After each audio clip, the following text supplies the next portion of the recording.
Hello అందరికీ. నేను స్వరాలి. అఖండ దీపం 89వ భాగం. స్టోరీ నచ్చినట్లయితే లైక్ చేయండి, షేర్ చేయండి, ఛానల్ని సబ్స్క్రైబ్ చేసుకోండి. అలాగే కామెంట్ చేయడం అస్సలు మర్చిపోకండి. ఇక లేట్ చేయకుండా స్టోరీలోకి వెళ్ళిపోదాం. భువనేశ్వరీదేవి, సరయు ఇద్దరూ ఈ లోకంలోకి వచ్చేటప్పటికి వాళ్ళ చుట్టూ ఉన్న పరిస్థితి చూసి వాళ్ళిద్దరూ ఒక్కసారిగా ఉలిక్కిపడ్డారు. ఉలిక్కిపడ్డారు అని అనడం కంటే చాలా భయపడిపోయారు. ఒక పక్క జగన్నాథ శాస్త్రి, మైథిలి, సంతోష్ వాళ్ళు ముగ్గురు శివాలయంలో ఉన్న శివలింగానికి అర్చనలు, అభిషేకాలు జరిపిస్తూనే ఉన్నారు. వాళ్లకు లేని భయం వీళ్ళకెందుకు వచ్చింది అని భయం, ఆశ్చర్యం కలగలిపిన గొంతుతో మెల్లగా సంతోష్ని పిలిచింది భువనేశ్వరీదేవి. కానీ సంతోష్ అప్పటికే పూజలో నిమగ్నమై ఉండడంతో భువనేశ్వరీదేవి పిలుపులు పట్టించుకోలేదు. సరియు, అసలు ఏం జరుగుతోందే ఇక్కడ? మనం అనవసరంగా వచ్చి ఇరుక్కుపోయామంటావా అని భయంగా వణుకుతున్న గొంతుతో అన్నది భువనేశ్వరీదేవి. అత్త, నాకు కూడా అలాగే ఉంది. ఏం చేయాలో అర్థం కావడం లేదు. ఇప్పుడు మనం ఇక్కడి నుంచి బయటపడగలమంటావా అని భయంగా అన్నది సరయు. ఆమె గొంతులో కూడా ఏడుపు ధ్వనించింది. వాళ్ళంతగా భయపడ్డానికి కారణం వాళ్ళ చుట్టూ ఒక పెద్ద సర్పవలయం ఉంది. అనేక రకాలైనటువంటి సర్పాల మధ్యలో వాళ్ళిద్దరూ నిలబడి ఉన్నారు. మరోపక్క సంతోష్, మైథిలి పూజ చేసే దగ్గర కూడా పెద్ద పెద్ద సర్పాలు కనపడుతూ ఉన్నాయి. ఎటువైపు చూసినా, ఎటువైపు అడుగు వేసినా వాటి ద్వారా ఏ ప్రమాదం వస్తుందో అన్న భయంతో భువనేశ్వరీదేవి, సరయు ఇద్దరూ వణికిపోవడం మొదలుపెట్టారు. కొద్దిసేపటి తర్వాత పూజ పూర్తి చేసుకొని దేవుడికి హారతి ఇచ్చి ఇవ్వడం కోసం మైథిలి భువనేశ్వరీదేవి వైపుగా రావడం మొదలుపెట్టింది. మైథిలి అలా నడిచి వస్తూ ఉంటే సరయుకి, భువనేశ్వరీదేవికి ఇద్దరికీ ఆమె ఒక పెద్ద నాగుపాములాగా వాళ్ళ వైపు బుసలు కొట్టుకుంటూ వస్తున్నట్లుగా అనిపించింది. భయంతో ఇంకా వణికిపోయారు ఇద్దరు. సంతోష్, సంతోష్ అంటూ అరవడం మొదలుపెట్టింది భువనేశ్వరీదేవి. సరియు కూడా పెద్దగా కేకలేస్తూ, వద్దు, మా దగ్గరికి రావద్దు, మమ్మల్ని ఏమీ చెయ్యొద్దు, ఇక నీ జోలికి రాము అంటూ అరవడం మొదలుపెట్టింది. వాళ్ళలా వణికిపోతూ ఉండడం చూసి జగన్నాథ శాస్త్రి నెమ్మదిగా తనలో తనే నవ్వుకొని తన దగ్గర ఉన్న తీర్థాన్ని తీసుకొని వాళ్ళిద్దరి మీద కొంచెం కొంచెం చిలకరించారు. తులసి నీరు వాళ్ళ మీద పడగానే వాళ్ళ చుట్టూ ఉన్న సర్పాలు మాయమైపోయాయి. వాళ్ళకంతా నార్మల్గా కనిపించడం మొదలైంది. మైథిలి వాళ్ళ వైపు చూసి, మీరెందుకంత కంగారు పడుతున్నారు? ఇక్కడ అంతగా భయంకరమైనవి ఏమీ లేవు కదా? అసలు మీ ఇద్దరికీ ఏమైంది అని అయోమయంగా అడిగింది. నువ్వు నువ్వు పామువి కదా, మరి నార్మల్గా మాట్లాడుతున్నావేంటి?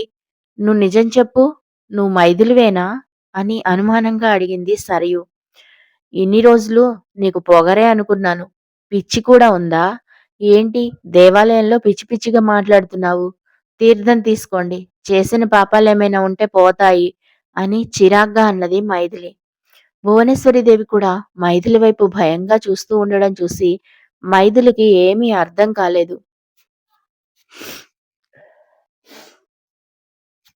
అంతలో అక్కడికి జగన్నాథ శాస్త్రి వచ్చి ఆమె చేతిలో నుంచి ఆ ఉద్ధరిని తీసుకొని, నువ్వు వెళ్ళు తల్లి, నేను వీళ్ళకు ప్రసాదం ఇస్తాను అని అన్నాడు.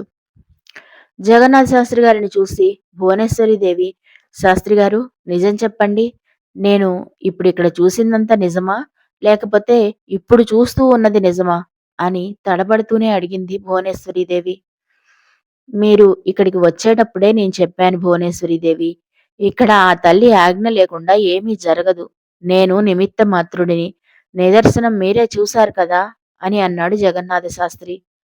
తెలివిగా మాట్లాడకండి శాస్త్రి గారు. మేము వచ్చేటప్పుడు ఇక్కడ అసలు ఆలయమే లేదు. అంతలో అక్కడికి ఆలయం ఎలా వచ్చింది? ఇదంతా ఏదో మాయలా ఉంది. మీరు మమ్మల్ని మభ్యపెట్టడానికి లేదా మాయ చేయడానికి ప్రయత్నం చేస్తున్నట్లుగా అనిపిస్తోంది అని అన్నది భువనేశ్వరీదేవి.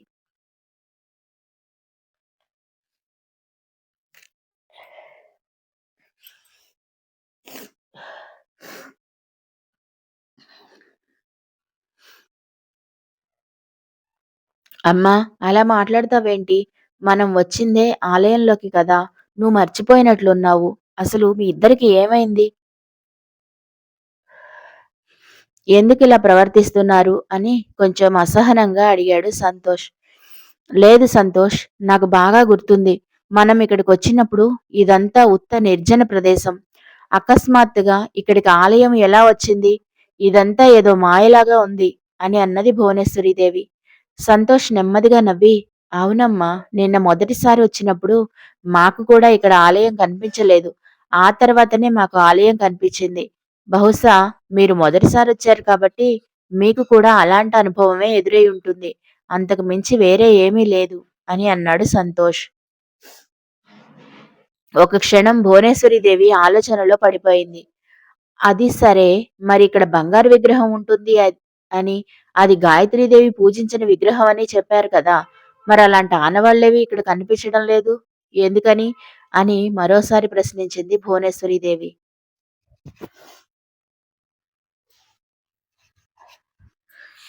ఆమె అడిగిన ప్రశ్నకి ఏమని సమాధానం చెప్పాలో సంతోష్ కానీ, మైథిలి కానీ ముందుగా ప్రిపేర్ అయి లేరు.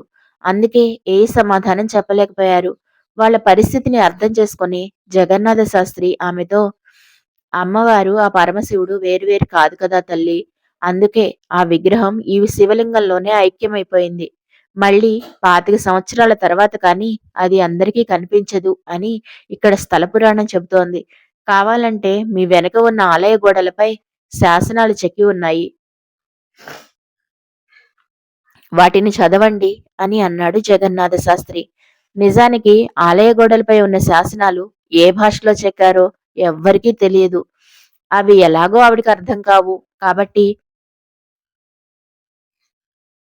జగన్నాథ శాస్త్రి ఆమెకి అలా చెప్పాడు.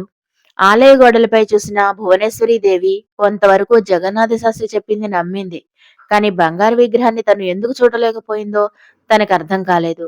ఒకవేళ ఇప్పుడు తను ఆ ప్రశ్న అడిగితే తనకి ఈ ఇంటికి ఏ సంబంధం లేదు అని తనే ఒప్పుకున్నట్లుగా అవుతుంది. అందుకే నెమ్మదిగా మైథిలి నుంచి అసలు ఏం జరిగిందో ఆ రహస్యాన్ని రాబట్టాలి అని అనుకుంది భువనేశ్వరీదేవి. అందుకే అప్పటికి ఆ టాపిక్ అక్కడితో వదిలేసింది. జగన్నాథ శాస్త్రి భువనేశ్వరి తన మనసులో ఏమనుకుంటుందో కొంతవరకు ఊహించగలిగాడు. ముందు ముందు ముందు ఆమె వల్ల మైథిలికి ఎలాంటి ఆపద రాకుండా ఉండడం కోసం మరొక మాట భువనేశ్వరీదేవికి చెప్పి ఉంచాడు. మేము కూడా ఆ జగన్మాత పరమేశ్వరుల్లో ఐక్యమయ్యే సన్నివేశాన్ని చూద్దాము అని అనుకున్నాము. కానీ మనం కొంచెం ఆలస్యంగా రావడం వల్ల ముహూర్తం దాటిపోయింది. మేము వచ్చేటప్పటికి ఇక్కడ జరగాల్సిన దైవకార్యం జరిగిపోయింది. అందుకే మీతో పాటు మాకు కూడా ఏమీ తెలియదు అని చెప్పాడు జగన్నాథ శాస్త్రి. భువనేశ్వరీదేవికి చాలా నిరుత్సాహంగా అనిపించినా వాళ్ళు తన నుంచి ఏదో నిజాన్ని దాస్తున్నారు అనే విషయం మాత్రం అర్థమైంది. చిన్నగా అదేంటో కనుక్కోవాలి అని మాత్రం గట్టిగా ఫిక్స్ అయింది భువనేశ్వరీదేవి. అలా బోలెడు సందేహాలతోనే వాళ్ళతో కలిసి ఇంటికి వచ్చారు సరయు భువనేశ్వరీదేవి. ఇంటికి వచ్చిన తర్వాత వాళ్ళు తిరిగి వెళ్ళడానికి బయలుదేరుతూ ఉండగా సంతోష్‌కి ఒక ఫోన్ కాల్ వచ్చింది. సంతోష్ ఫోన్ లిఫ్ట్ చేసి ఒక్కసారిగా షాక్ అయ్యాడు.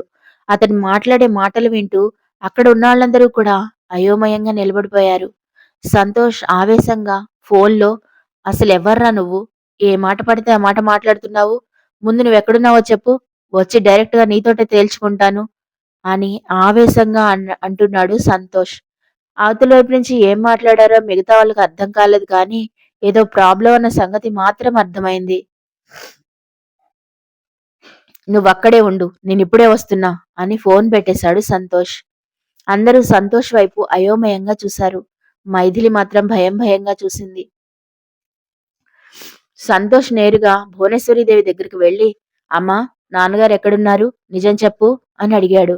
సంతోష్ నుంచి ఆ ప్రశ్న వస్తుంది అని భువనేశ్వరీదేవి ఊహించలేదు. అందుకే అతనికి ఏమని సమాధానం చెప్పాలో అర్థం కాలేదు.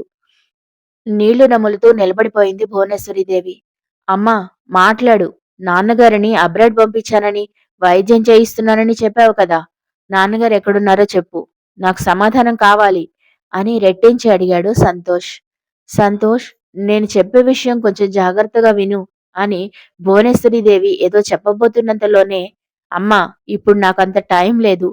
నాకు నిజం తెలిసి తీరాలి. నువ్వు నాన్నని అబ్రాడ్ పంపించింది నిజమా కాదా? అదొక్కటి చెప్పు" అని కోపంగా అడిగాడు సంతోష్.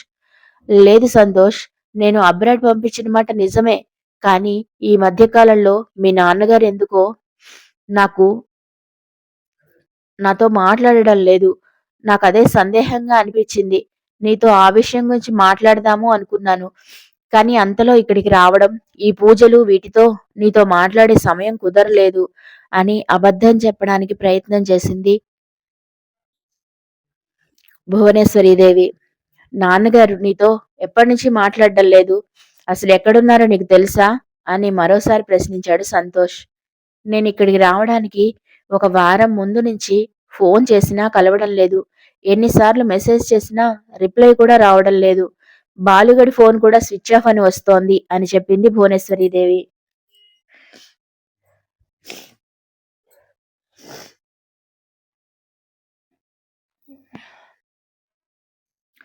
సంతోష్ గారు, "మావయ్య గారికేమైంది? అసలేంటి ప్రాబ్లమ్? ఇప్పుడు మీకు ఫోన్ చేసిన వాళ్ళెవరు? వాళ్ళేమంటున్నారు?" అని కంగారుగా అడిగింది మైథిలి. "మైథిలి, నువ్వు కంగారు పడకు. నేను చూసుకుంటాను. అసలు ముందు నాన్నగారు ఇండియా ఎప్పుడు వచ్చారో నాకు తెలియాలి. అమ్మా, నాన్నగారిని పంపించిన ఫ్లైట్ డీటెయిల్స్ అవి నీ దగ్గర ఉండే ఉంటాయి కదా! నీ ఫోన్ ఒకసారివ్వు" అని అడిగాడు సంతోష్. "అవన్నీ తర్వాత సంతోష్. అసలు మీ నాన్నగారికి ఏం జరిగిందో, ఫోన్ చేసింది ఎవరు?" అన్నీ కంగారు పడుతున్నట్లుగా అడిగింది భువనేశ్వరీదేవి. "నాన్నగారిని ఎవరో కిడ్నాప్ చేశారట. వాళ్ళ మాటలు ఎంతవరకు నమ్మాలో, నమ్మకూడదో తెలియాలి అంటే ముందొకసారి నాన్నగారికి ఫోన్ కాల్ చేసి చూడాలి. అందుకే ఆ డీటెయిల్స్ అడుగుతున్నాను. వెంటనే ₹1,00,00,000 తీసుకొని రమ్మంటున్నారు. ఇదంతా చూస్తుంటే ఎవరో మనకు తెలిసిన వాళ్ళు, బాగా కావలసిన వాళ్ళే చేస్తున్నారేమో అనిపిస్తోంది" అని అన్నాడు సంతోష్. "సంతోష్, ఇప్పుడు మనం ఆలోచిస్తూ కూర్చునే టైం కాదు. 1,00,00,000 కాదు, 2,00,00,000 సరే ఇచ్చి ముందు మీ నాన్నగారిని విడిపించుకొని తీసుకురా" అని బాధపడుతున్నట్లుగా నటిస్తూ అన్నది భువనేశ్వరీదేవి. మరి చూద్దాం ఏం జరుగుతుందో రేపటి ఎపిసోడ్‌లో.